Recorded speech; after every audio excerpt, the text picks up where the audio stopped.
দুনিয়ায় কি পাইলেন এটা আমার বিষয় না, কত কিছু আছে এটার বিষয় না। যে আল্লাহ না পাইলো, আল্লাহ বানানেওয়ালা মালিককে না পাইলো, আকরাবু মিন হাবলিল ওয়ারিদ, যে রগের চেয়েও কাছে ওই আল্লাহকে যে না পাইলো, তার দুনিয়াও কাটবে না, আখিরাতও কাটবে। আল্লাহ পাওয়াই আমাদের এই জীবনটার উদ্দেশ্য। আল্লাহ পাইলে দুনিয়াও কাটবে, বেড়ার ঘরে এরকম কাটবে, হায় হায় হায় হায় হায়, অট্টালিকা এরকম কাটবে না, ঝুপড়ি তো এরকম কাটবে, সদরঘাটে এরকম কাটবে যে 7 স্টার হোটেলেও কাটবে না। হোটেলে থাইকো পেরেশান থাকবে, আর ও দেখা যাবে।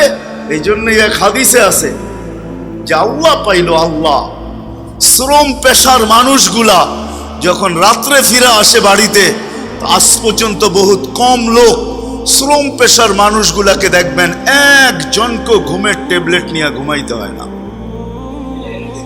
কিন্তু যান বেশি দূরে যেতে হবে না, মিটফুডে যাদের অফিস আছে, চকবাজারে যাদের অফিস আছে, বড় বড় এক্সপোর্টার, বড় বড় ইম্পোর্টার, যান, ওদের ট্যাবলেট ছাড়া কোনো রাত্রে ঘুম আসে,